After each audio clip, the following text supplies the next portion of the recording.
Project ഡിസൈനറും production കൺട്രോളറും പ്രൊഡ്യൂസറുമായ AR Kannan സാറാണ് ഇപ്പോൾ നമ്മളോടൊപ്പം ഉള്ളത്. സാന്ദ്ര തോമസ് വീണ്ടും വീണ്ടും കുറേ പൊട്ടത്തരങ്ങൾ സാന്ദ്ര തോമസ് ഇങ്ങനെ പ്രഖ്യാപിച്ചുകൊണ്ടിരുന്നിട്ടുണ്ട്. അതിൽ തന്നെ കുറേ പറഞ്ഞിട്ടുണ്ട്. അതിലേറ്റവും പൊട്ടത്തരമാണ് വളരെ മോശമായിട്ട് അവരൊരു ആഹാര രീതിയെക്കുറിച്ച് അവരതിനകത്ത് പറഞ്ഞിട്ടുണ്ട്. ജോലി ചെയ്യുന്ന തൊഴിലാളികൾ കഴിക്കുന്ന ഭക്ഷണത്തിനെ കുറിച്ച് അവർ പറഞ്ഞിട്ടുണ്ട്. ഇത്രയും സാധനങ്ങൾ ആരാണ് വീട്ടിൽ ഇത്രയും വലിയ ബുഫേ ആയിട്ട് കഴിക്കുന്നത്? അതിനകത്ത് chicken, mutton, beef, fish fry എല്ലാം ഉണ്ടാവും. എങ്ങനെയാണ് ഇത്രയും ഫുഡ് കഴിച്ചിട്ട് നമുക്ക് വർക്ക് ചെയ്യാൻ പറ്റുന്നത്? ഇവർ ചുമ്മാ ചാനലിൻ്റെ മുമ്പ് ഒന്ന് കളകളന്ന് അവരെന്തെല്ലാം പറഞ്ഞു എന്നാ ഇനി പൊങ്കാലയുടെ അവർ വേറെ ഒന്നിനും പഞ്ഞിക്ക് ഇടാൻ വന്നാലും ഞാൻ ഇതൊക്കെ പറയും. എന്ത് പഞ്ഞിക്കിടണം? അവരേ പഞ്ഞിക്കകത്തായിരിക്കണത്, പിന്നെ ഇതിൽ എന്ത് പഞ്ഞിടാനാ? അവർ ഇത്രയും വർഷം എക്സ്പീരിയൻസ് ആണല്ലോ ഈ ഒരു ഫീൽഡിലേക്ക്. എന്ത് എക്സ്പീരിയൻസ് എന്നാ? അവരെത്ര സിനിമയെന്ന് നിങ്ങൾക്കറിയാം? അറിയോ? അറിയില്ലല്ലോ. അവർ 2 സിനിമയെ പ്രൊഡ്യൂസ് ചെയ്തിട്ടുള്ളൂ, അവരുടെ ഇൻഡിപെൻഡൻറ്റ് സിനിമ. ഇവരെല്ലാം ചെയ്ത ജോലി എന്ന് പറയുന്നത് സാമ്പത്തിക തട്ടിപ്പിനും കമ്മീഷൻ വാങ്ങാനും വേണ്ടിയുള്ള ഒരു പോസ്റ്റാണ്. ഇന്ന് വിവരമില്ലാതെ ഈ സ്ത്രീ ഇരുന്ന് പുലമ്പുമ്പോൾ നിങ്ങളതെന്തെന്ന് മനസ്സിലാക്കാനുള്ള കോമൺ സെൻസ് നിങ്ങൾക്ക് വേണം. മാല പണയം വെച്ച് അവരോടൊന്ന് രാജ്യം നന്നാക്കാൻ വേണ്ടിയാണോ സിനിമ എടുത്തത്? ആണോ? പിന്നെ സാമൂഹ്യ സേവനത്തിനാണോ സിനിമ എടുത്തത്? അവർക്ക് ജീവിതത്തിൽ ഇന്ന് വരെ കിട്ടാത്ത അറ്റൻഷൻ സിനിമയിൽ നിന്ന് അവർക്ക് കിട്ടണം. പ്രൊഡക്ഷൻ കൺട്രോളുന്ന പോസ്റ്റ് എന്ന് പറയുന്നത് ചെണ്ടയാണ്. ഇതിൽ കോല് കൈയിരിക്കുന്നവരൊക്കെ പലർക്കും വന്ന് ഇതിൽ കൂട്ടാം. 40 മിനിറ്റ് ഞങ്ങളെക്കുറിച്ച് പറഞ്ഞുകൊണ്ടിരിക്കുന്ന ആ സ്ത്രീയോട് പിന്നെ എനിക്ക് ദേഷ്യമല്ലാതെ എനിക്ക് എന്തൊരു സ്നേഹം തോന്നാൻ പറ്റും.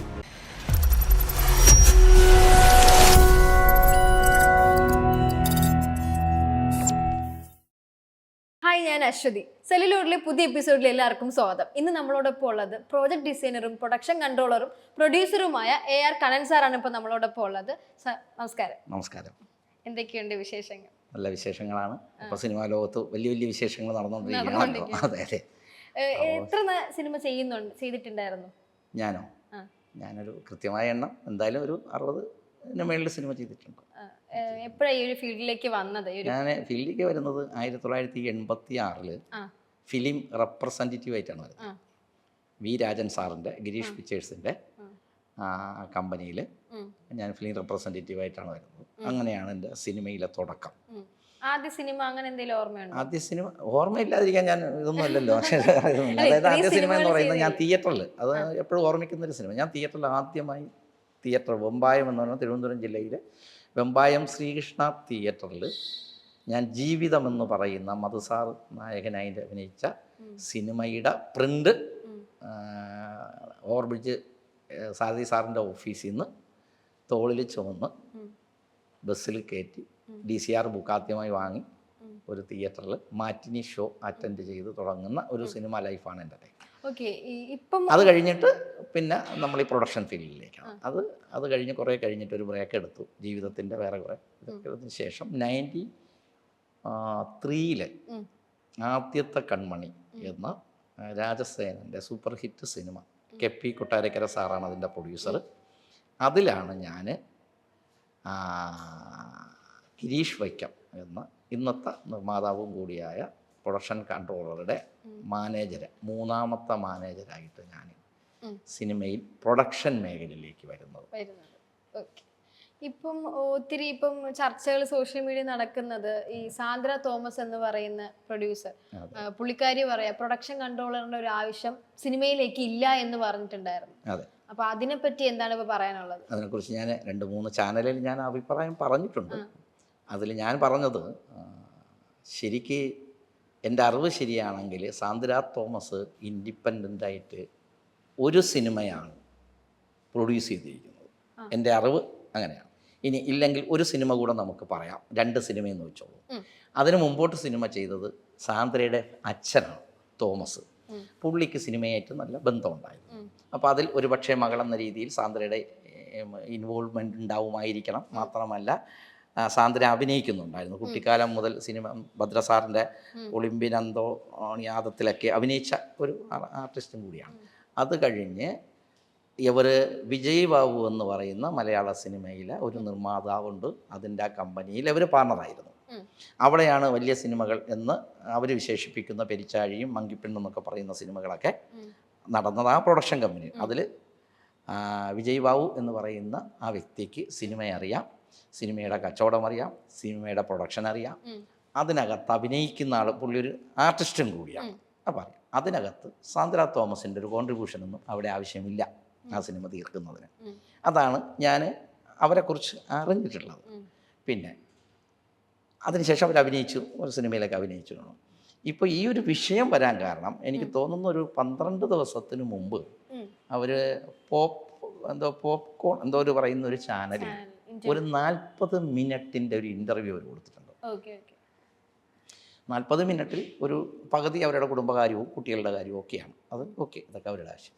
അതിനുള്ളിൽ സിനിമയുമായി ബന്ധപ്പെട്ട് അവർ പറയുന്നതിൽ ഏറ്റവും എന്നെ സംബന്ധിച്ച്, അല്ലെങ്കിൽ ഞാനടങ്ങുന്ന ഒരു സിനിമയിലൊരു ഒരു ഏരിയ ഉണ്ട്, അവരെ സംബന്ധിച്ച് അവർ പറഞ്ഞത് താങ്കൾ ചോദിച്ച ചോദ്യം അവിടെയാണ്. പ്രൊഡക്ഷൻ കൺട്രോളർ അല്ലെങ്കിൽ പ്രൊഡക്ഷൻ എക്സിക്യൂട്ടീവ് എന്ന് പറയുന്നത് സിനിമയ്ക്ക്, മലയാള സിനിമയ്ക്ക് ആവശ്യമില്ലാത്തൊരു പോസ്റ്റാണെന്ന് ഇവർ കാശ് മുടക്കി കണ്ടുപിടിച്ചിരിക്കുന്ന ഒരു വലിയൊരു തീസിസിൻ്റെ ഒരു സംഭവം മലയാള സിനിമയ്ക്ക് നൽകിയിരിക്കുകയാണ് ഇപ്പം എന്നാണ് ഞാൻ മനസ്സിലാക്കുന്നത്. അത് വെറും പൊട്ടത്തരമാണ്. സാന്ദ്ര തോമസ് വീണ്ടും കുറേ പൊട്ടത്തരങ്ങൾ സാന്ദ്ര തോമസ് ഇങ്ങനെ പ്രഖ്യാപിച്ചുകൊണ്ടിരുന്നിട്ടുണ്ട്. അതിൽ തന്നെ കുറേ പറഞ്ഞിട്ടുണ്ട്. അതിലേറ്റവും പൊട്ടത്തരമാണ് ഈ പ്രൊഡക്ഷൻ കൺട്രോളർ എന്ന് പറയുന്ന ആൾക്കാർ മലയാള സിനിമയ്ക്ക്. അത് ഇങ്ങനെ പൊട്ടത്തരാകുമ്പോൾ അവർക്ക് മനസ്സിലായെന്ന് വെച്ചാൽ അവർ പറയുന്നതെന്ന് പറഞ്ഞാൽ ഈ പ്രൊഡക്ഷൻ കൺട്രോളർ ഒത്തിരി പൈസ തട്ടിയെടുക്കുന്നെന്നും പൈസ ചെലവാകുന്നെന്നും അതിന്റെ ഒരു ആവശ്യമില്ല എന്നാണ് പുള്ളിക്കാരി പറയുന്നത്. അവർക്ക് മനസ്സിലായെന്നല്ലേ പറയുന്നത്. അതിനാണ് ഞാൻ അവരോടൊരു ചോദ്യം കഴിഞ്ഞ എപ്പിസോഡിൽ ചോദിച്ചിട്ടുണ്ട്. നിങ്ങൾക്ക് അത് മനസ്സിലാകാൻ ഉണ്ടാക്കിയ സാഹചര്യം ഉണ്ടാക്കിയവരാര്? അവരോട് നിങ്ങൾ ചോദിക്കൂ, ഇതെന്തിന് ഇത്രയും? അവരെക്കുറിച്ച് നിങ്ങൾക്ക് പരാതിയുണ്ടോ? അവർ പ്രൊഡ്യൂസേഴ്സ് അസോസിയേഷനിലെ മെമ്പറാണ്, ചേംബറുമായിട്ട് അഫിലിയേറ്റഡ് ആണ്, ഫെഫ്കയിൽ അവർ വലിയ രീതിയിൽ ഫെഫ്കയുമായി ബന്ധമുള്ളതാണ്. അമ്മയിൽ ആർട്ടിസ്റ്റ് എന്ന രീതിയിൽ എനിക്ക് തോന്നുന്നു അവരമ്മ സംഘടനയിലും അംഗമാണോ എന്ന് എനിക്കൊരു സംശയമുണ്ട്, ആയിരിക്കാൻ സാധ്യതയുണ്ട്. ഇതെല്ലാം ഉണ്ടെങ്കിൽ ഇവർക്ക് ഒരാളിനെക്കുറിച്ചൊരു അഭിപ്രായ വ്യത്യാസം ഉണ്ടെങ്കിൽ അവർക്ക് അവിടെ പറയാം. ഒരാൾ അങ്ങനെ ചെയ്തു എന്ന് പറഞ്ഞുകൊണ്ട് ഒരു ഇൻഡസ്ട്രിയിലെ ഒരു നെടുന്തൂണായി നിൽക്കുന്ന ഒരു ഘടകത്തിനെ മൊത്തം ഇവർക്ക് താറടിച്ച് കാണിക്കാൻ വേണ്ടി ഇവർക്ക് എന്താ റൈറ്റ്സ്? മലയാള സിനിമയിൽ 2 സിനിമ പ്രൊഡ്യൂസ് ചെയ്തെന്നുള്ള റൈറ്റ്സാണോ? 100 സിനിമ പ്രൊഡ്യൂസ് ചെയ്ത ആൾക്കാർ പറയില്ലല്ലോ അത്. അപ്പോൾ ഇവർ സിനിമ പഠിച്ചിട്ടില്ല, ഞാനതാ പറയുന്നത്. ഇവർ ചുമ്മാ ചാനലിൻ്റെ മുമ്പ് ഒന്ന് കളകളന്ന് അവരെന്തെല്ലാം പറഞ്ഞു എന്നെ ഇനി പൊങ്കാലയുടെ അവർ വേറെ ഒന്നില്ല പഞ്ഞിക്ക് ഇടാൻ വന്നാലും ഞാൻ ഇതൊക്കെ പറയും. എന്ത് പഞ്ഞിക്കിടണം? അവരേ പഞ്ഞിക്കകത്തായിരിക്കണത്, പിന്നെ ഇതിൽ എന്ത് പഞ്ഞിയിടാനാ? മനസ്സിലായി. ഇത് ഞങ്ങളെ സംബന്ധിച്ച്, ഞങ്ങൾ ജോലി ചെയ്ത് ജീവിക്കുന്ന ഞങ്ങളെപ്പോലെ ഉള്ളവരെ സംബന്ധിച്ച്, ഞങ്ങളുടെ മുൻഗാമികൾ, ഞാൻ അതൊക്കെ പറഞ്ഞിട്ടുണ്ട്, പ്രഗത്ഭരായ ആൾക്കാർ കൈകാര്യം ചെയ്തുകൊണ്ട് പോയൊരു മേഖലയാണ്. അവരുടെ ശിഷ്യന്മാരായിട്ടൊക്കെയാണ് ഞങ്ങൾ ഇതിനകത്ത് കടന്നു വന്നത്. ഞങ്ങളുടെ ശിഷ്യന്മാർ ഇപ്പോൾ ഇൻഡസ്ട്രിയിലുണ്ട്, പടം ചെയ്തുകൊണ്ടിരിക്കുന്നവരുണ്ട്. ഞങ്ങളെയൊക്കെ അടച്ച് ആക്ഷേപിക്കുന്ന കള്ളന്മാരെന്ന് പൊതുവേദിയിൽ മുദ്ര കുത്തിക്കൊണ്ടാണ് അവർ ആ അഭിപ്രായം പറഞ്ഞിരിക്കുന്നത്. അപ്പൊ ഈ പ്രൊഡക്ഷൻ കൺട്രോളിന്റെ യഥാർത്ഥ ജോലി എന്താണ്? അപ്പം ശരിക്കും അത് സിമ്പിളായി നിങ്ങളോട് പറഞ്ഞാൽ അതായിരിക്കും കുറച്ചുകൂടെ എളുപ്പം. നിങ്ങൾക്ക് ഒരു ബിൽഡിങ് വെക്കണമെന്നുണ്ടെങ്കിൽ നിങ്ങൾ ആ ബിൽഡിങ്ങിന്റെ ഓണർ ആവാൻ പോകുന്ന നിങ്ങൾക്ക് നിങ്ങളുടെ കയ്യിൽ കാശുണ്ട് അല്ലെങ്കിൽ വസ്തു ഉണ്ട് എന്ന് വെച്ചോളൂ. ആ ഒരു ബിൽഡിംഗ് കൺസ്ട്രക്ട് ചെയ്തെടുക്കാൻ നിങ്ങൾക്ക് ആരെയൊക്കെ നിങ്ങൾ സമീപിച്ചാൽ നിങ്ങൾക്കതൊരു പാലുകാച്ചിനുള്ള താക്കോല് നിങ്ങളുടെ കയ്യിൽ കിട്ടും. അതുപോലെ ഒരു പണി ആണ് പ്രൊഡക്ഷൻ കൺട്രോളർ അല്ലെങ്കിൽ പ്രൊഡക്ഷൻ എക്സിക്യൂട്ടീവ് അല്ലെങ്കിൽ പ്രോജക്റ്റ് ഡിസൈനറുടെ ജോലി. അത് ചെയ്യാൻ അറിയുന്നവനെ ചെയ്യാൻ പറ്റത്തുള്ളൂ. പിന്നെ അറിയാത്തവരൊക്കെ ചെയ്യാം. എല്ലാവരും എല്ലാം അറിഞ്ഞുകൊണ്ടല്ലല്ലോ ചെയ്യുന്നത്. അപ്പോൾ അറിഞ്ഞുകൂടാത്തവരെ വെച്ചാണ് അവർ ജോലി ചെയ്തെങ്കിൽ അവരത് പറയൂ. ഞാൻ വെച്ച ആളൊക്കെ ജോലി അറിയില്ല. ഇത്രയും സിനിമ നടക്കുന്നുള്ളൂ. ഇപ്പോൾ കഴിഞ്ഞ വർഷം 280 സിനിമയല്ലേ ഇവിടെ റിലീസായി. ഈ വർഷവും ഏകദേശം മോശമല്ലാത്തൊരു 260 ഒരു മേളിലുള്ള സിനിമ ഇവിടെ റിലീസാകും. ഇതെല്ലാം 1, 2, 3 സിനിമ ചെയ്ത പ്രൊഡ്യൂസേഴ്സ് അതിനകത്തുണ്ടാവും. ഒരു സിനിമ മാത്രം ചെയ്ത് ഉണ്ടല്ലോ. ഇവരെന്തിനാ ഈ പോസ്റ്റിൽ ആളിനെ വെക്കണേ? എന്തിനാ വെക്കുന്നത്? അവർക്ക് അതിൽ സിനിമ അറിയുന്നവരാണ് കൂടുതൽ. കണ്ടിന്യൂസ് സിനിമ ചെയിനായി ചെയ്യുന്ന കമ്പനികളുണ്ട് ഇവിടെ. അവരാണ് ഏറ്റവും നല്ല പ്രൊഡക്ഷൻ കൺട്രോളർ ആര് എന്ന് ചോദിച്ചു വെക്കുന്ന കമ്പനിയാണ്. ഞാൻ ഗുഡ് നൈറ്റ് മോഹൻ, ഞാൻ വീണ്ടും റിപ്പീറ്റ് ചെയ്യേണ്ട, മലയാളത്തിലെ ഏകദേശം ഏറ്റവും നല്ല പ്രൊഡക്ഷൻ കമ്പനികളൊക്കെ ജോലി ചെയ്ത ഞാനാണ്. ഒന്നിൽ കൂടുതൽ സിനിമ ചെയ്ത ആളാണ്. ഒന്നിൽ കൂടുതൽ ചെയ്യുമ്പോഴാണ് നമുക്ക് ആ കമ്പനിയിൽ നമുക്കൊരു ഗുഡ് വിൽ ഉണ്ടാവുക. അപ്പോൾ ഇവരെ സംബന്ധിച്ച് ഇവർക്ക് സിനിമയ്ക്കകത്തുള്ള ഒരു കാര്യവും അറിയില്ല എന്നുള്ളതാണ് ഇവരുടെ 40 മിനിറ്റ് ഇൻ്റർവ്യൂ എന്ന് ഞാൻ മനസ്സിലാക്കുന്നത്. എൻ്റെ ഒരു എക്സ്പീരിയൻസിൽ ഞാനും സിനിമ പഠിച്ചുകൊണ്ടിരിക്കുന്ന ആളാണ്. എൻ്റെ ഇപ്പോൾ അവസാനം റിലീസായ സിനിമയും എനിക്കൊരു പുതിയ പാഠമാണ്. സിനിമ എപ്പോഴും അങ്ങനെയാണ്. ഇപ്പോൾ ഈ സാന്ദ്ര തോമസ് പറഞ്ഞതെന്ന് വെച്ചാൽ പ്രൊഡക്ഷൻ കൺട്രോളിൻ്റെ ആവശ്യമില്ല. ഇപ്പം അവർക്ക് തോന്നിക്കാണും പ്രൊഡ്യൂസേഴ്സിനെ കുറച്ച് എളുപ്പത്തിന് ജോലിക്ക് അയക്കും പ്രൊഡക്ഷൻ കൺട്രോളറിനെ വയ്ക്കുന്നതോ, അല്ലെങ്കിൽ അവർക്കത് ചെയ്യാൻ പറ്റും. ഒരു പ്രൊഡ്യൂസറിന് സ്വന്തമായിട്ട് എല്ലാം ചെയ്യാൻ പറ്റും എന്ന് വിചാരിച്ചിട്ടായിരിക്കുമല്ലോ ചിലപ്പോൾ അവർ പ്രൊഡക്ഷൻ കൺട്രോളിൻ്റെ ആവശ്യമില്ല എന്ന് പറയുന്നത്. ഇവരതല്ലല്ലോ പറഞ്ഞത്. അത് പറഞ്ഞാൽ നമുക്ക് അംഗീകരിക്കാം. പക്ഷെ എന്നാലും അതൊരു ഒരിക്കലും പ്രാക്ടിക്കൽ അല്ലാത്ത. കാരണം ഒരു പ്രൊഡ്യൂസർക്ക് ഒരു സിനിമയിൽ എന്തൊക്കെ ചെയ്യാൻ പറ്റുന്നതിന് ലിമിറ്റുണ്ട്. പ്രൊഡക്ഷൻ കൺട്രോളർ ചെയ്യുന്നതിന് ലിമിറ്റില്ല. അവർ നിങ്ങളോട് ഞങ്ങൾ 5 ദിവസം നിങ്ങളിൽ നിന്ന് ഞാൻ ഡേറ്റ് വാങ്ങിച്ചാൽ ഈ പ്രോജക്റ്റിന് വേണ്ടി ഈ പ്രൊഡ്യൂസർക്ക് വേണ്ടി നിങ്ങളിൽ നിന്ന് പ്രൊഡക്ഷൻ കൺട്രോളർ എന്ന് പറയുന്ന വ്യക്തി ഡേറ്റ് വാങ്ങിച്ചാൽ ഈ 5 ദിവസം നിങ്ങൾ ഞങ്ങളുടെ സ്വത്താണ്, ഞങ്ങളുടെ പ്രൊഡക്ഷൻ്റെ സ്വത്താണ്. നിങ്ങളവിടെ നിന്ന് പോകണമെങ്കിൽ ഞങ്ങളുടെ പെർമിഷൻ വേണം. നിങ്ങൾക്ക് 8 മണിക്ക് ഞങ്ങൾ ലൊക്കേഷനിൽ സീൻ സ്റ്റാർട്ട് ചെയ്തിട്ടുണ്ടെങ്കിൽ നിങ്ങളവിടെ എത്തേണ്ടത് നിങ്ങളുടെ ജോലിയാണ്. ആ ജോലി നിങ്ങളിൽ നിന്ന് എടുപ്പിക്കേണ്ട ജോലി നമുക്കാണ്. നമുക്ക് മീൻസ് ഈ പോസ്റ്റ് നിൽക്കുന്നവനാണ്. ഈ പ്രൊഡ്യൂസറിനെ കാട്ടിയും ജോലിയുണ്ട് ഈ പ്രൊഡക്ഷൻ കൺട്രോളർ. പ്രൊഡ്യൂസർക്ക് ഒരു ജോലിയില്ല, ഇല്ല, ഒരു ജോലിയില്ല. ആ ജോലി ഇല്ലാത്തതുകൊണ്ടാണല്ലോ സുരേഷ് കുമാർ സിനിമ ചെയ്യുമ്പോൾ പുള്ളി സെറ്റിൽ വരാത്തത്. Revathi Kalamandir, Suresh Kumar. Good Knight Mohan set produce ചെയ്യുമ്പോൾ പുള്ളി ആകെ വരുന്നത് ചിലപ്പോൾ പൂജയ്ക്ക് വരും, പിന്നെ ബാക്കപ്പിനായിരിക്കും വരുന്നത്. ഞാൻ ഉദാഹരണം പറയുകയാണ്. അതുപോലെ ഇപ്പോൾ ആൻഡോ ജോസഫ് ഇപ്പം ചെയ്യുന്ന സിനിമ എവിടെയെല്ലാം പുള്ളി എവിടെയൊക്കെ പോകുന്നു, പുള്ളി പ്രൊഡ്യൂസർ എന്ന് പറയുന്നത് മാനേജറായി ഇപ്പോൾ പ്രൊഡ്യൂസറായ വ്യക്തിയാണ്. പിന്നെ രഞ്ജിത്തിൻ്റെ പടം ഷൂട്ട് നടക്കുമ്പോഴത്തേക്ക് രഞ്ജിത്തിന് വേറെ കാര്യങ്ങൾ അതിൻ്റെ കൊടുക്കുന്നു. പിന്നെ കൂടെ ഉണ്ടാവുന്നവരുണ്ട്, ഇല്ല എന്നല്ല പറയുന്നത്. അത് വേണം, നല്ലതാണ്. എങ്കിലേ അവർക്ക് ഡേ ടു ഡേ ഇവിടെ എന്ത് നടക്കുന്നുള്ളൂ അത് മനസ്സിലാക്കാനുള്ള സെൻസ് വേണം. ഇത്രയും സിനിമ ചെയ്തെന്ന് പറഞ്ഞിട്ട് ഈ സാന്ദ്ര തോമസ് എന്ന് പറഞ്ഞാൽ കുട്ടിക്ക് ആ സെൻസ് വന്നിട്ടുണ്ടോ എന്ന് എനിക്കറിയില്ല. കാരണം അവർ പറയുന്ന വിഷയങ്ങൾ അവർ ഇത്രയും വർഷം എക്സ്പീരിയൻസ് ആണല്ലോ ഈ ഒരു ഫീൽഡിലേക്ക്. എന്ത് എക്സ്പീരിയൻസ് എന്നാ? അവരെത്ര സിനിമയെന്ന് നിങ്ങൾക്കറിയാം? അറിയോ? അറിയില്ലല്ലോ. അവർ 2 സിനിമയെ പ്രൊഡ്യൂസ് ചെയ്തിട്ടുള്ളൂ, അവരുടെ ഇൻഡിപെൻഡൻറ്റ് സിനിമ. അതാണ് ഞാൻ നിങ്ങൾക്ക് തുടങ്ങുമ്പോൾ ഞാൻ പറഞ്ഞത്. 2 സിനിമയല്ല, 20 സിനിമ ചെയ്താലും 50 സിനിമ ചെയ്താലും സിനിമ പഠിക്കാൻ പറ്റാത്ത പ്രൊഡ്യൂസേഴ്സ് ഇവിടെ ഉണ്ട്. അത് നമ്മൾ മനസ്സിലാക്കണം. സാന്ദ്ര തോമസിന് 5 സിനിമ ചെയ്തെന്ന് വെച്ചാൽ പടം പ്രൊഡ്യൂസറായിട്ടല്ല മനസ്സിലാക്കാൻ പറ്റത്തില്ല. അതിനവർ സിനിമ പഠിക്കണം. പിന്നെ അവരതിനകത്ത് പറഞ്ഞിട്ടുള്ള വേറെ ആ ഇൻ്റർവ്യൂ ഫുള്ള് നിങ്ങൾ കാണണം. വളരെ മോശമായിട്ട് അവരൊരു ആഹാര രീതിയെക്കുറിച്ച് അവരതിനകത്ത് പറഞ്ഞിട്ടുണ്ട്. ജോലി ചെയ്യുന്ന തൊഴിലാളികൾ കഴിക്കുന്ന ഭക്ഷണത്തിനെ കുറിച്ച് അവർ പറഞ്ഞിട്ടുണ്ട്. ഏകദേശം 7 മിനിറ്റ് അവരുടെ ആ എപ്പിസോഡിൽ 7 മിനിറ്റോളം അവരെടുത്തിരിക്കുന്നത് ആ ഒരു കണ്ടന്റ് പറയാനാണ്. എത്ര മോശമായിട്ടാണ് അവർ സംസാരിക്കുന്നത്. ഭക്ഷണത്തെ എന്താ പറഞ്ഞത്? അവർ പറഞ്ഞത് എൻ്റെ പൊന്നി, അവരുടെ ഭാഷ ഇതാണ്: അയ്യോ, നമ്മൾ ഭക്ഷണത്തിൻ്റെ മെനു ഒക്കെ കണ്ട് അതൊക്കെ തുറന്നു വയ്ക്കുന്ന കണ്ടാൽ നമുക്ക് ബോധക്കേടുണ്ടാവും. ഒരു മനുഷ്യൻ ഇങ്ങനെയൊക്കെ ഭക്ഷണം കഴിക്കൂ? ആൾക്കാരെങ്ങനെ? ഞാൻ ജോലി ചെയ്യുന്ന ഞാൻ എന്ത് ഭക്ഷണം കഴിക്കണമെന്ന് തീരുമാനിക്കേണ്ടത് ഞാനാണ്, പ്രൊഡ്യൂസറല്ല. മനസ്സിലായി. മനുഷ്യൻ ജീവിക്കുന്നതിൻ്റെ മെയിൻ പിടിച്ചു നിർത്തുന്നത് എന്താ? വിശപ്പാണ്. വിശപ്പിനല്ലേ മനുഷ്യൻ ജോലി ചെയ്യുന്നത്. അത് കഴിഞ്ഞ സമ്പാദ്യത്തിൽ പോകുന്നുള്ളൂ, അത് കഴിഞ്ഞ വസ്ത്രധാരണത്തിലേക്ക് പോകുന്നുള്ളൂ, അത് കഴിഞ്ഞേ നമ്മളെ കിടക്കാടത്തിലേക്ക് പോകുന്നുള്ളൂ. ഇവരെന്ത് മോശപ്പെട്ട സ്റ്റേറ്റ്മെൻറ്റാണ് അതിൽ പറഞ്ഞിരിക്കുന്നത്? ഭക്ഷണം കഴിക്കുന്നതിന് അവർ തുറന്നു നോക്കുമ്പോൾ അതിരിക്കുന്നു. ഇത് 150 പേരോളം, 100-ൽ തുടങ്ങി 150 പേരോളം ഉണ്ടാവുന്ന ഒരു അതായത് 2 മാസം, ചിലപ്പോൾ 3 മാസം, ചിലപ്പോൾ 45 ദിവസം, 30 ദിവസത്തിൽ കുറഞ്ഞൊന്നൊരു ഷൂട്ടിങ്ങും തീരുന്നില്ല.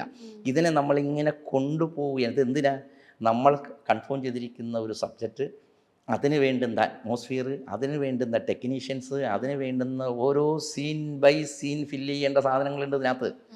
ഇതെല്ലാം സെറ്റ് ചെയ്ത് നമ്മളൊരു കുടക്കീഴിൽ ഇങ്ങനെ ആരെയും പിണക്കാതെ ആരെയും വെറുപ്പിക്കാതെ എല്ലാം നമ്മൾ എന്തിനാ? നമ്മളെ പൈസ മുടക്കുന്ന ഒരു മനുഷ്യൻ ഇതിൻ്റെ പുറകിൽ നിൽപ്പുണ്ട്. 1 മണിക്കൂർ ഷൂട്ട് മുടങ്ങിയാൽ 5 ലക്ഷം രൂപയാണ് നഷ്ടപ്പെടുന്നത്. ആരോട് ചോദിക്കും? ഒന്നും സംഭവിക്കാതെ ഇതിനെങ്ങനെ ഒരു നൂലിൽ കെട്ടി കൊണ്ടുപോവുക എന്ന് പറയുന്നൊരു ജോലി എന്ന് പറയുന്നത് പൈസ മുടക്കുന്നതിനേക്കാൾ വലിയ റിസ്ക്കാണ്.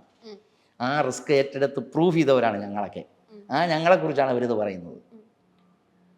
അത് ഞങ്ങൾക്ക് ഉൾക്കൊള്ളാൻ പറ്റത്തില്ല. ഇപ്പൊ സാന്ദ്ര തോമസ് പറഞ്ഞല്ലോ, ഇപ്പൊ പ്രൊഡക്ഷൻ കൺട്രോളിൽ ആവശ്യമില്ലെന്ന് പറഞ്ഞപ്പോൾ സ്വന്തം ജോലിക്ക് അഫക്ട് ചെയ്യുക അല്ലെങ്കിൽ എന്റെ ജോലി പോവുക എന്നുള്ള പേടിയിലാണോ ഇപ്പൊ ഇത്രയും സാർ പറയുന്നത്? അയ്യോ, പേടി എന്നെങ്കിൽ സിനിമയിൽ ജീവിക്കാൻ പറ്റും. പേടി ഇല്ലാത്തതുകൊണ്ടല്ലേ നമ്മളൊക്കെ എപ്പോഴും ജോലി പോയി പ്രൊഡക്ഷൻ കൺട്രോളിൽ. അയ്യോ, അങ്ങനെ ഒരു പേടിയില്ല ജീവിതത്തിൽ. ആ വികാരം തന്നെ ഇല്ല. പിന്നെ അല്ലയോ പിന്നെ എന്തുകൊണ്ടാണ് ഇത്രയും ഇങ്ങനെ പറയുന്നത്? പുള്ളിക്കാരുടെ അവരതല്ല പറഞ്ഞത്. നിങ്ങൾക്ക് മനസ്സിലായിട്ടില്ല. ഇയാൾക്ക് അവർ പറഞ്ഞതിന്റെ കണ്ടന്റ് മനസ്സിലായിട്ടില്ല. അതായത് 1000-ഓളം പേര് ആ ജോലി ചെയ്ത് ഇവിടെ ജീവിക്കുന്നുണ്ട്. ഇപ്പം ജീവിക്കുന്നവർക്ക് മുമ്പേ പോയവർ ജീവിച്ച് കഴിഞ്ഞ് തെളിയിച്ചവരാണ് ഈ തൊഴിൽ ചെയ്ത്. ഇവരെല്ലാം ചെയ്ത ജോലി എന്ന് പറയുന്നത് സാമ്പത്തിക തട്ടിപ്പിനും കമ്മീഷൻ വാങ്ങാനും വേണ്ടിയുള്ളൊരു പോസ്റ്റാണ് എന്ന് വിവരമില്ലാതെ ഈ സ്ത്രീ ഇരുന്ന് പുലമ്പുമ്പോൾ നിങ്ങളതെന്തെന്ന് മനസ്സിലാക്കാനുള്ള കോമൺ സെൻസ് നിങ്ങൾക്ക് വേണം. അല്ല, ആ സ്ത്രീ ഇപ്പം ചേട്ടൻ ഇങ്ങനെ പറയുന്നത് വിവരം ഇല്ല, മൂവിയുടെ ഇതല്ല. അപ്പൊ വ്യക്തിപരമായിട്ട് എന്തെങ്കിലും സാന്ദ്ര തോമസ്? ഞാൻ അവരെ കണ്ടിട്ട് പോലുമില്ല. പിന്നല്ലേ വ്യക്തിപരമായിട്ട് എനിക്ക് ഞാൻ അവരോട് 3 ദിവസത്തിന് മുമ്പ് ടെലിഫോണിൽ ഞാൻ സംസാരിച്ചിട്ടുണ്ട്. ഏകദേശം എനിക്ക് തോന്നുന്നു 28 മിനിറ്റ് സംസാരിച്ചിട്ടുണ്ട്. എൻ്റെ ഫോണിൽ റെക്കോർഡിംഗ് ഫെസിലിറ്റീസ് ഞാൻ വച്ചിട്ടില്ല. കാരണം എനിക്ക് പറയുന്നത് എന്തും ആരെ മുഖത്ത് നോക്കി ഞാൻ പറയുന്ന കാര്യം പറയാനുള്ളത് റെക്കോർഡിൻ്റെ ആവശ്യമില്ല. അവരോട് ഞാൻ പറഞ്ഞു, നിങ്ങൾ റെക്കോർഡ് ചെയ്തിട്ടുണ്ടെങ്കിൽ എടുത്തോ, നിങ്ങളിത് വെച്ചോ. പക്ഷേ നിങ്ങൾ ഈ പറഞ്ഞിരിക്കുന്ന നിങ്ങൾ പറഞ്ഞിരിക്കുന്നത് നിങ്ങളുടെ അനുഭവത്തിൽ നിന്നാണെന്ന് ഞാൻ സമ്മതിക്കുന്നു. പക്ഷെ അതുകൊണ്ട് ഈ ഇൻഡസ്ട്രിയിലെ ഈ മേഖലയിൽ നിൽക്കുന്നവർ അത്രയും അങ്ങനെയാണെന്ന് നിങ്ങൾ പറഞ്ഞാൽ, നിങ്ങളെക്കുറിച്ച് ഒരു സ്ത്രീയായ ഒരു നിർമ്മാതാവിനെ കുറിച്ച് ഞങ്ങൾ പറയുകയാണ്, സ്ത്രീകളായ നിർമ്മാതാക്കൾ എല്ലാം അതാണ് ഇതാണ് എന്നൊരു അപവാദം ഞങ്ങൾ എൻബ്ലോക്കായിട്ട് സിനിമയ്ക്കകത്തുനിന്ന് പറഞ്ഞു വരുത്തിയാൽ നിങ്ങളത് അംഗീകരിക്കുമോ? നിങ്ങളോട് ചോദിക്കണത്, നിങ്ങൾ ചാനലിൽ നിങ്ങൾ വർക്ക് ചെയ്യുന്നു, അപ്പോൾ നിങ്ങളുമായി ഒരു അഭിപ്രായ വ്യത്യാസം എനിക്ക് ഉണ്ടായെന്ന് വെച്ചോളൂ. ഞാൻ നാളെ പറയുകയാണ്, അയ്യോ അശ്വതി ഇതുപോലെ ഒരു കാക്കത്തുള്ള അശ്വതി ഇത് എല്ലാം എവരെയും അയ്യോ ജന്മത്തിൽ അടുപ്പിക്കരുത് എന്നൊക്കെ പറഞ്ഞൊരു സ്റ്റേറ്റ്മെൻറ്റ് കൊടുത്താൽ ഞാനും അശ്വതിയും തമ്മിൽ എന്തെങ്കിലും പ്രോബ്ലം ഉണ്ടെങ്കിൽ അതൊക്കെ. പിന്നെ ഉള്ള ലോകത്തുള്ള അശ്വതിയും മാളവികയന്മാരും എല്ലാം ഇതാണെന്ന് പറഞ്ഞാൽ നിങ്ങൾ എന്ത് ചെയ്യും? എവിടെ നിന്ന് ഞാൻ കോഴിക്കോട് നിന്ന് വണ്ടി എടുത്തു വന്ന് എനിക്ക് അടിയരും ചെയ്യില്ലേ? ഇപ്പം അതാണല്ലോ, ചെയ്യുമല്ലോ, ചെയ്തല്ലേ പറ്റൂ. അവിടെയാണ് ഞാൻ പറഞ്ഞത്, നിങ്ങൾ പറയുന്നതിനകത്ത് നിങ്ങളുടെ വേദനകൾ നമ്മൾ അംഗീകരിക്കുന്നുണ്ട്. പൈസ മുടക്കുന്ന ആളിൻ്റെ വേദനകൾ അംഗീകരിക്കാൻ തന്നെയാണ് നമ്മളെല്ലാവരും ഉള്ളത്. പക്ഷേ അതിൻ്റെ പേരിൽ നിങ്ങൾ ഈ പറയുന്ന രീതി ഭയങ്കര തെറ്റാണ് എന്ന് പറഞ്ഞ് ഇനി ഞാൻ ഭക്ഷണത്തിൻ്റെ കാര്യത്തിലേക്ക് തിരിച്ചു വരാം. അവർ പറയുന്നു പിന്നെ ഇതാണ് ബീഫ്, മട്ടൻ, ചിക്കൻ, ഫിഷ്. എൻ്റെ സുഹൃത്തെ, ഒരു ഏറ്റവും നല്ലൊരു പ്രൊഡക്ഷൻ സെറ്റിൽ ഒരു തൊഴിലാളിക്ക് നമ്മളാകെ കൊടുക്കുന്ന ഒരു ദിവസത്തെ ഭക്ഷണത്തിന് 300 രൂപയാണ്. എത്ര നേരത്തെ ഭക്ഷണം? രാവിലത്തെ ബ്രേക്ക്ഫാസ്റ്റ്, ഉച്ചയ്ക്കലത്തെ ഊണ്, 4 മണി 5 മണിക്കുള്ള ടിഫൻ, ഒന്നുമില്ല, എന്തെങ്കിലും സ്നാക്സും അതുമായി ബന്ധപ്പെട്ട സംഭവം, അത് കഴിഞ്ഞ് നൈറ്റ്. ഈ 4 നേരത്തെ ഭക്ഷണത്തിന് നമ്മൾ പ്രൊഡക്ഷനിൽ നിന്ന് ഒരാളിന് ചിലവാക്കുന്നത് വെറും 300 രൂപയാണ്. സാന്ദ്ര തോമസ് ഗൂഗിൾ പേ ചെയ്ത് പിന്നെ മറ്റേ സ്വിഗ്ഗിയിൽ നിന്ന് ഫുഡ് വാങ്ങിച്ചു കഴിഞ്ഞാൽ ഒരു നേരത്തെ ഭക്ഷണത്തിന് വരും 650 രൂപ. എന്താ ജോലി ചെയ്യുന്നതിന് ഭക്ഷണം കഴിച്ചുകൂടെ? അവരെന്ത് സംസാരിച്ചിരിക്കുന്നത്? അവർക്ക് എത്ര മാന്യതയുണ്ടെന്ന് പറയാൻ? നിങ്ങളെ ഇൻ്റർവ്യൂ എടുത്തിട്ട് കേൾക്കണം. നിങ്ങൾ ഇതിനകത്ത് അതുകൂടി കട്ട് ചെയ്ത് കൊടുക്കണം. നിങ്ങളുടെ ആളിനെ ഞാൻ കൊടുത്തിട്ടുണ്ട്, അത് കട്ട് ചെയ്ത് കൊടുക്കണം. അപ്പോഴേ നിങ്ങൾക്ക് എൻ്റെ രൂക്ഷത മനസ്സിലാവുള്ളൂ. എന്ത് തീറ്റിയാണ് തിന്നുന്നെന്ന് അവർ ചോദിക്കുന്നത്. എൻ്റെ സുഹൃത്തെ, ഒരു HMV ലൈറ്റ് എടുത്തിട്ട് താഴെയെന്ന് പാറയുടെ മുകളിൽ കൊണ്ടുപോയിക്കണമെങ്കിലേ ഇവർ 7 ദിവസം തപസ്സിരിക്കേണ്ടി വരും. ഞങ്ങളുടെ തൊഴിലാളികൾ വരുന്നത് എങ്ങനെയെന്നറിയോ? അതിൻ്റെ ഒരു സിസ്റ്റം പറഞ്ഞുതരാം. ഒരു ദിവസം രാവിലെ തുടങ്ങുന്നത് 4 മണിക്കാണ്. 4 മണിക്ക് ഈ തൊഴിലാളികൾ, ഞങ്ങളുമൊക്കെ തൊഴിലാളികൾ തന്നെയാണ്. ഞങ്ങളുടെ പ്രൊഡക്ഷൻ കൺട്രോളറോ ഡിസൈനറോ റൂമിൽ ആദ്യത്തെ ലൈറ്റ് 4 മണിക്ക് വീഴുമ്പോഴാണ് ബാക്കി ആ സെറ്റിലായി എല്ലാവരുടെ റൂമുകളും അലർട്ടാവുന്നത്. മനസ്സിലാക്കണം. നിങ്ങൾ ചോദിച്ചല്ലോ എന്താ ജോലിയെന്ന് ചോദിച്ചല്ലോ ഈ പോസ്റ്റിന്. ആ ജോലി ഞാൻ പറഞ്ഞു വരാം. അതിനാണ് ഞാൻ ഇത്രയും വിശദമായി പറയുന്നത്. ഇത് പ്രേക്ഷകരും കൂടി കേൾക്കണം, അല്ലെങ്കിൽ അവരും വിചാരിക്കുമോ ഇത് അവർ പറഞ്ഞ കണക്ക് ഒരു ജോലിയില്ലാത്തൊരു പോസ്റ്റാണെന്ന്. ആ ലൈറ്റ് വീഴുമ്പോൾ നമ്മൾ ഓൺ ചെയ്യുവാണ്. നമ്മൾ ഓരോ മാനേജേഴ്സിനെയും ഓരോ എക്സിക്യൂട്ടീവ്സിനെയും നമ്മൾ അപ്പം തന്നെ നമ്മൾ ഇത് ചെയ്യുവാണ്. എന്തായി അവിടെ രാവിലെ ഇന്ന സ്ഥലത്താണ് ലൊക്കേഷൻ അറിയാമല്ലോ, എല്ലാം നമ്മൾ തലേദിവസം പ്രോഗ്രാം കൊടുക്കും. ഈ തലേദിവസം പ്രോഗ്രാം കൊടുത്ത് നമ്മൾ ഉറങ്ങാൻ കിടക്കുന്നത് എത്ര മണിക്കാണെന്ന് ആലോചിക്കണം. നമ്മൾ ഭക്ഷണം കഴിക്കുമ്പോൾ ചിലപ്പോൾ രാത്രി 12 മണിയാണ്, 12:30 മണിയാണ്, 1 മണിയാണ്. ഈ കാരിയർ അങ്ങോട്ട് ഇളക്കുമ്പോഴത്തേക്ക് പണ്ട് ജനാർദ്ദനേട്ടൻ പറഞ്ഞൊരു കോമഡി ഉണ്ട് അതിനകത്ത്, അത് നമുക്ക് ഇതിൽ പറയാൻ പറ്റില്ല. അതുപോലത്തെ ഒരു സ്മെല്ലാണ് വരുന്നത്. 4 മണിക്ക് പാക്ക് ചെയ്തുകൊണ്ട് വെച്ചിരിക്കുന്ന ഭക്ഷണമാണ്.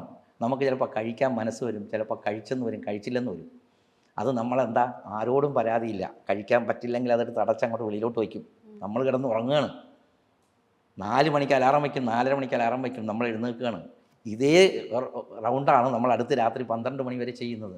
അങ്ങനെ 30 ദിവസം, 40 ദിവസം, 60 ദിവസം, 75 ദിവസം ജോലി ചെയ്യുന്നവരെ കുറിച്ചാണ് ഇവരിത് പറയുന്നത്. ഇവർ രാവിലെ ഉറക്കം എഴുന്നേറ്റ് പല്ലും തേച്ച് അവരെ സമയത്ത് സ്പ്രേയും അടിച്ച് സെറ്റിൽ വന്നിരുന്നാൽ സിനിമ നടക്കൂല.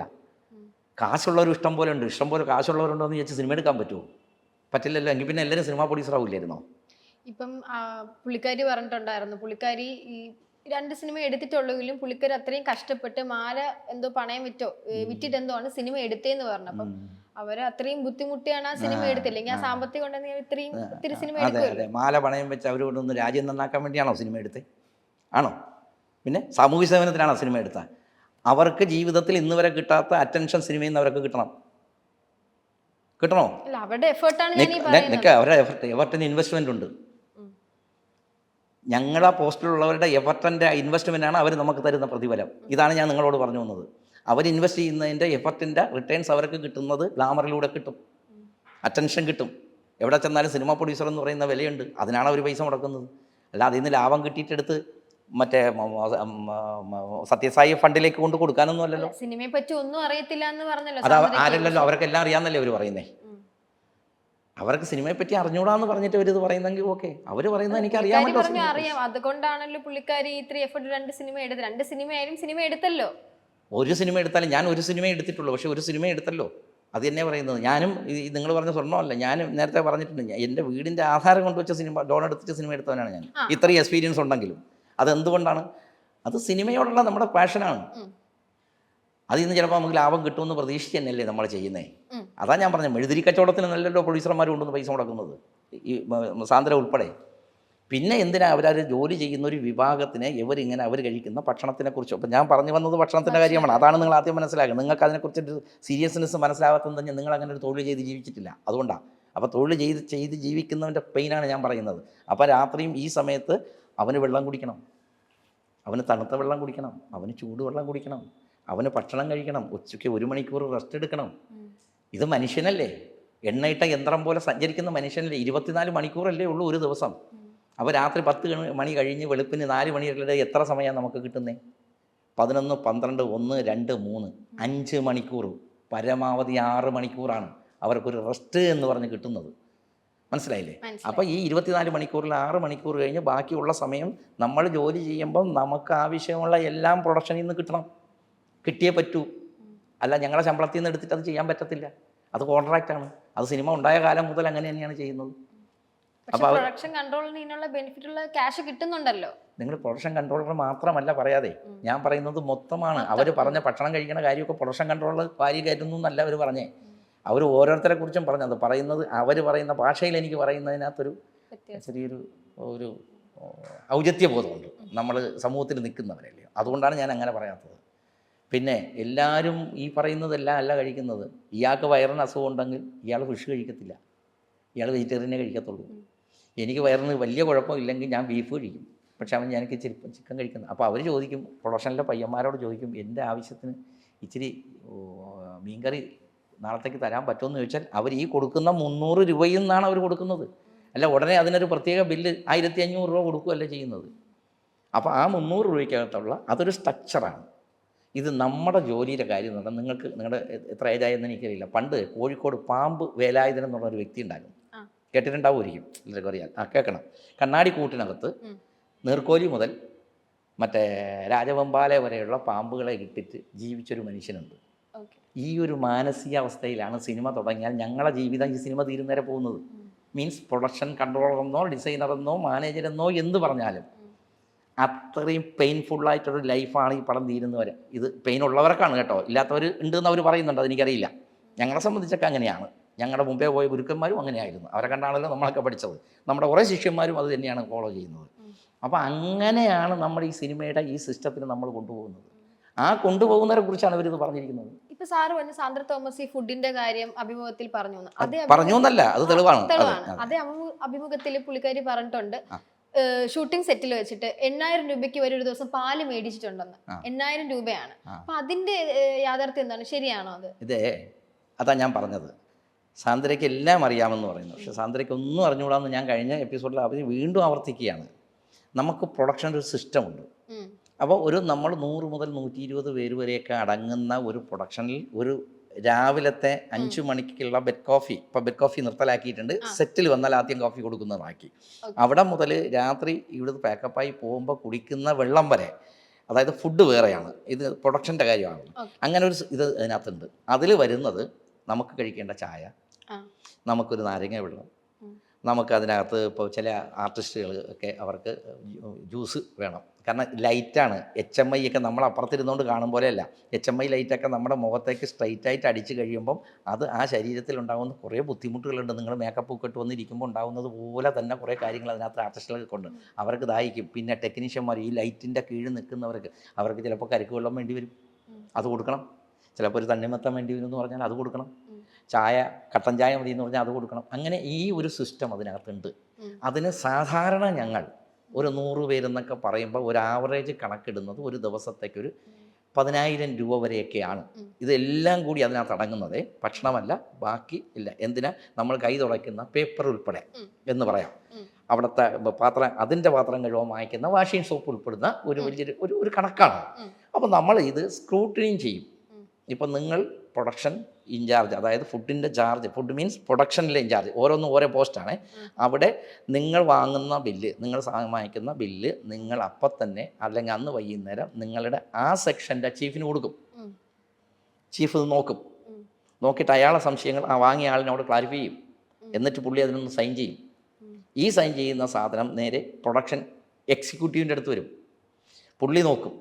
ആ പുള്ളി നോക്കിയിട്ട് പുള്ളിക്കുള്ള ഡൗട്ട് ഈ കൊണ്ടുവന്ന ആ അതിൻ്റെ ഹെഡിനോട് ചോദിക്കും. അവരത് ക്ലാരിഫൈ ചെയ്യും. അത് കഴിഞ്ഞത് പ്രൊഡക്ഷൻ കൺട്രോളറുടെ അടുത്തെത്തും. പുള്ളി സ്ക്രൂട്ടിനി ചെയ്യും, പുള്ളിയുടെ ഒപ്പിടും. ഇത് കഴിഞ്ഞ് പ്രൊഡ്യൂസറുടെ ക്യാഷ്യർ അടുത്തെത്തുന്നതാണത്. ഈ ക്യാഷ്യർ അടുത്തെത്തുമ്പോൾ പ്രൊഡ്യൂസറുടെ ക്യാഷ്യർ അത് നോക്കിയിട്ടാണ് ഇതിൻ്റെ പേയ്മെൻറ്റ് അവർ ഇഷ്യൂ ചെയ്യുന്നത്. പ്രൊഡ്യൂസറുമായി ഡിസ്കസ് ചെയ്തതിന് ശേഷമാണ്. ആ ഡിസ്കസ് ചെയ്യുമ്പോൾ പ്രൊഡ്യൂസർക്ക് എന്ത് ഡൗട്ട് ഉണ്ടെങ്കിലും പ്രൊഡക്ഷൻ കൺട്രോളർ ക്ലിയർ ചെയ്യാം. മനസ്സിലായില്ലേ? ഇപ്പോൾ ഇവർ പറയുന്നത്, അതായത് ഇവർക്ക് അതിനെക്കുറിച്ച് ഞാൻ വീണ്ടും പറയുന്നത് ബോധമില്ലാത്തതുകൊണ്ട് പറയുന്നത്, 8,000 രൂപയെന്ന് പറയുന്നത് ഒരു ദിവസത്തെ ഷൂട്ട് തുടങ്ങി തീരുന്നത് വരെയുള്ള അവിടുത്തെ അതിനകത്തൊരു പ്രൊഡക്ഷൻ്റെ എക്സ്പെൻസ് ആയിരിക്കും ഇവരുദ്ദേശിക്കുന്നത്. ഞാൻ പറയുകയാണ്. അല്ലാതെ 8,000 രൂപയ്ക്ക് ഒരു സെറ്റിൽ പാല് വാങ്ങണമെങ്കിൽ അവർ പറഞ്ഞ സിനിമയുടെ സമയത്ത് 1 ലിറ്ററിന് 40 രൂപയെ വിലയുള്ളൂ എന്ന് പറയുമ്പോൾ 180 ലിറ്റർ പാല് വാങ്ങണം. 120 പേരുള്ള സെറ്റിൽ 180 ലിറ്റർ പാലെന്ന് പറഞ്ഞാൽ ഒരാളിന് 1.25 ലിറ്റർ പാല് വെച്ച് കൊടുത്തുകൊണ്ടിരിക്കാൻ പറ്റുമോ? എന്ത് കണക്ക് മണ്ടത്തരം അവർ പറയുന്നത്, എന്ത് പൊട്ടത്തരം അവർ പറയുന്നത്. പിന്നെ നാരങ്ങ വേണം, സോഡ വേണം, 1,000 സംഭവങ്ങൾ വേണം. ഇതൊന്നും ഇവർക്ക് ഇതിനെക്കുറിച്ച് അറിവില്ലാത്തതുകൊണ്ടാണ് പറയുന്നത്. ഇതാണ് ഇവർ പറയുന്ന 8,000 രൂപയുടെ കണക്ക്. ഇപ്പോൾ നിങ്ങൾക്ക് മനസ്സിലായോ? ഇത് പ്രേക്ഷകന് മനസ്സിലാവണം. എനിക്ക് പേഴ്സണലി തോന്നിയ ഒരു ക്വസ്റ്റ്യൻ ചോദിക്കട്ടെ, സാറിന് എന്തെങ്കിലും പുള്ളിക്കാരത്തി ഇപ്പോൾ ദേഷ്യമുണ്ട് ഒരു സ്റ്റേറ്റ്മെന്റിന് ശേഷം? കാരണം സ്റ്റാർട്ടിങ് തൊട്ട് എൻ്റെ വരെ അവർക്ക് വിവരമില്ല, ബുദ്ധിയില്ല, സിനിമ എടുക്കാൻ അറിയില്ല, സിനിമയെ പറ്റി അറിയത്തില്ല എന്ന് പറഞ്ഞുകൊണ്ട് ഞാൻ ചോദിച്ചു, ഈ ഒരു സ്റ്റേറ്റ്മെന്റ് പുള്ളിക്കാരി പറഞ്ഞ ശേഷം ഒരു ദേഷ്യമുണ്ടോ പുള്ളിക്കാരടുത്ത്? 40 മിനിറ്റ് ഞങ്ങളെക്കുറിച്ച് പറഞ്ഞുകൊണ്ടിരിക്കുന്ന ആ സ്ത്രീയോട് പിന്നെ എനിക്ക് ദേഷ്യമല്ലാതെ എനിക്ക് എന്തൊരു സ്നേഹം തോന്നാൻ പറ്റുമോ? ഞങ്ങൾക്ക് ഇതൊരു പുത്തരിയല്ല, പുതിയതായി വരുന്നവരൊക്കെ പുത്തരിയാണ്. പക്ഷേ സാന്ദ്ര തോമസ് എന്ന നിർമ്മാതാവ് ഈ പറഞ്ഞിരിക്കുന്ന ഇൻ്റർവ്യൂവിൽ ഇത്രയും മോശപ്പെട്ട കാര്യങ്ങൾ പറഞ്ഞത് അവരതൊന്ന് തിരുത്തി കൊടുക്കണമെന്ന് വീണ്ടും 4ാമത്തെ 5ാമത്തെ ഇൻ്റർവ്യൂവിൽ ഒന്നുകൂടും ഞാൻ അവരോട് ആവശ്യപ്പെടുന്നത്. ഇത് കുറേ ആൾക്കാരുടെ ജീവിതമാണ്, ഇത് കുറേ ആൾക്കാരുടെ കുടുംബങ്ങൾ ഇവിടെ സമൂഹത്തിൽ ജീവിക്കുന്നതാണ്. അവർക്ക് ഓരോ സർക്കിളുകളുണ്ട്. ഇവിടെയൊക്കെ അച്ഛൻ സിനിമയിലാണ്, ഇന്ന ആളാണ് പ്രൊഡക്ഷൻ കൺട്രോൾ എന്ന് പറയുമ്പോൾ നിങ്ങളുടെ ഒരു പ്രൊഡ്യൂസർ സാന്ദ്ര ഒരു സ്റ്റേറ്റ്മെൻറ്റ് കൊടുത്തില്ല അവരെല്ലാം കള്ളന്മാരാണെന്ന്. അങ്ങനെ ഒരു സ്റ്റേറ്റ്മെൻറ്റ് ഇവർക്കെതിരെ ഇതിൽ നിന്ന് ആരെങ്കിലും കൊടുത്തു കഴിഞ്ഞാൽ അവർക്ക് കുടുംബത്തിന് ബാധിക്കുന്നത് പോലെ തന്നെ ഈ ജോലി ചെയ്യുന്നവരുണ്ട്. പിന്നെ തൊഴിലാളികൾ ഭക്ഷണം കഴിക്കണം, അതൊന്നും അവർ പറയാൻ പാടില്ല. നമ്മൾ ഒരാളിന് ഒരു നേരത്തെ വെറുതെ ഒരു നേരത്തെ ഭക്ഷണം വിശപ്പിന് കൊടുത്താൽ പോലും നമ്മൾ അവരെ എങ്ങനെ അതിഥിയെ നമ്മൾ അതിഥിയായിട്ട് സ്വീകരിച്ചുകൊണ്ട് വേണം അവർക്ക് നമ്മൾ ഭക്ഷണം കൊടുക്കാൻ. പിന്നെയാണോ അവർക്ക് വേണ്ടി 24 മണിക്കൂർ ജോലി ചെയ്യുന്നവർ കഴിക്കുന്ന ഭക്ഷണത്തിനെക്കുറിച്ച് ഇങ്ങനത്തെ സ്റ്റേറ്റ്മെൻറ്റ് കൊടുക്കുക? അതെല്ലാം വളരെ തെറ്റാണ്. ഇപ്പോൾ സാറ് പറഞ്ഞല്ലേ, ഇപ്പോൾ ഒരു മൂവി വിജയിച്ചു കഴിഞ്ഞാൽ ഈ പറയുന്ന പ്രശ്നങ്ങളൊന്നും ഉണ്ടാവത്തില്ല. ഒരു മൂവി അത് വിജയിക്കാതെ വരുമ്പോഴാണ് ഈ പ്രൊഡക്ഷൻ കൺട്രോളിൻ്റെ പേർക്കും അല്ലാത്ത ആൾക്കാരെയൊക്കെ കുറ്റം വരുന്നതെന്നാണ് പറയുന്നത്. അതെ, ഈ പ്രൊഡക്ഷൻ കൺട്രോൾ എന്ന പോസ്റ്റ് എന്ന് പറയുന്ന ഒരു ചെണ്ടയാണ്. ഇതിൽ കോല് കൈയിരിക്കുന്നവരൊക്കെ പലർക്കും വന്ന് ഇതിൽ കൂട്ടാം. പക്ഷെ അവരൊക്കെ അറിയില്ല ഈ തോലിൻ്റെ ആ ഒരു ഋതമുണ്ടല്ലോ, ആ ഋതം കൊണ്ടാണോ ഇവർ വന്ന് കൊട്ടുന്നത്. ആ ഋതമുള്ളവരാണ് ഈ ജോലി ചെയ്യേണ്ടവർ. ആ ഋതമില്ലാത്തവരും ഉണ്ട്. അതിൽ കൊട്ടിയാൽ അത് അങ്ങനെ കേൾക്കത്തുള്ളൂ. മനസ്സിലായില്ലേ? നമുക്ക് ഇത്രയും ഓപ്പണായിട്ട് പറയാൻ പറ്റുന്നത് ആ ഋതം ഞങ്ങൾ ചെയ്യുന്ന ജോലിയിലൊക്കെ തെളിയിച്ചതുകൊണ്ടാണ്. അതുതന്നെയാണ് അതിൻ്റെ സത്യം. പിന്നെ ഏറ്റാലും തോറ്റാലും പരാതികളും പരിഭവങ്ങളും ഒക്കെ വരും. അത് സിനിമയാണ്. പക്ഷേ ഏറ്റ് കഴിഞ്ഞാൽ ഓട്ട് പടം ഏറ്റല്ലോ, എന്ത് വന്നാലും നമുക്ക് ഇനി അടുത്ത പടത്തിൽ അവർ വേണ്ട അല്ലെങ്കിൽ ഇവർ വേണ്ട എന്ന് പറയുമ്പോൾ തീരും. മറ്റത് ഇത്ര രൂപ നഷ്ടം വന്നു, ആർട്ടിൽ നമ്മൾ പറഞ്ഞതിനേക്കാൾ കയറി, മേക്കപ്പിൽ അതിനേക്കാൾ കയറി, കോസ്റ്റ്യൂമിൽ അതിനേക്കാൾ കയറി, പ്രൊഡക്ഷനിൽ കയറി എന്നൊക്കെ പറയും. അതാണ് ഞാൻ പറഞ്ഞത്. അതൊക്കെ പറയാൻ സിനിമയ്ക്ക് ഇഷ്ടംപോലെ ഏരിയ ഉണ്ടല്ലോ, ചെറിയ ഏരിയ അല്ലല്ലോ. പക്ഷേ ഇതൊന്നും ഒരു ജെന്യൂനായിട്ടുള്ള ഒരു പ്രൊഡക്ഷൻ കമ്പനിയെ സംബന്ധിച്ച് ഇതൊന്നും ഒരു വിഷയമല്ല. അതാണ് ഞാൻ പറഞ്ഞത്, സിനിമയെ അറിയണം. അങ്ങനെ സിനിമയെ അറിഞ്ഞ് ചെയ്ത പ്രൊഡക്ഷൻ കമ്പനികൾ തെളിയിച്ച മെരിലാൻഡ്, നീല, നവോദയ, ഉദയ, മഞ്ഞിലാസ്, KP കൊട്ടാരക്കര സാറിൻ്റെ കമ്പനി, വിജയ മൂവീസ്, ഇപ്പം തുടങ്ങി ഇപ്പം ലിസ്റ്റിൻ സ്റ്റീവൻ്റെ കമ്പനി വരെ, ആൻഡ്രോയുടെ കമ്പനി വരെ, രഞ്ജിത്തിൻ്റെ കമ്പനി വരെ ഇപ്പോഴും സിനിമ ചെയ്യുന്നവർക്കൊക്കെ ഇതിനെക്കുറിച്ച് നല്ല ബോധ്യമുണ്ട്. അതുകൊണ്ടാണ് ഇൻഡസ്ട്രി നിലനിൽക്കുന്നത്. ഇതാണ് എനിക്കതിനകത്ത് കൂടുതലായിട്ട് പറയാനുള്ളത്. അപ്പോൾ സിനിമയെ പറ്റിയും അതിൻ്റെ പിന്നിൽ നടക്കുന്ന കാര്യങ്ങളെ പറ്റി ഒത്തിരി നമുക്ക് അറിയാൻ സാധിച്ചു. നമുക്കും അതിൽ സാധാരണക്കാരന് ആൾക്കാർക്കൊന്നും ഇതിനെപ്പറ്റി അറിയത്തില്ല. സിനിമ കാണുന്നു പോകുന്നു. അപ്പോൾ അതിനെപ്പറ്റി ചർച്ച ചെയ്തതിലും കുറച്ച് സമയം നമ്മൾ സ്പെൻഡ് ചെയ്തതിലും വളരെ താങ്ക്സ് ഉണ്ട്. അപ്പോൾ ഇനിയും ഒത്തിരി മൂവീസിലൊക്കെ നമുക്ക് കാണാൻ സാധിക്കട്ടെ എന്ന് ആശംസിക്കുന്നു. അപ്പോൾ ഓക്കെ, ആയിക്കോട്ടെ. ഇത് സിനിമ ഒരു കടലാണെങ്കിൽ അതിൽ നിന്ന് ഒരു സ്പൂൺ വെള്ളം പോലും ഈ ചർച്ചയിലൂടെ നമുക്ക് അറിയിക്കാൻ പറ്റിയിട്ടില്ല. അത്രയും വിശാലമാണ് സിനിമ എന്ന് പറയുന്ന ഇൻഡസ്ട്രി. ഓരോ ദിവസവും നമ്മൾ പഠിക്കുകയാണ്. ഓരോ സിനിമയും പുതിയ അധ്യായങ്ങളാണ്, ഓരോ പുതിയ പാഠങ്ങളാണ്. അത് സാന്ദ്ര തോമസും മനസ്സിലാക്കണമെന്ന് മാത്രമാണ് എനിക്ക് വീണ്ടും പറയാനുള്ളത്. Okay, thank you.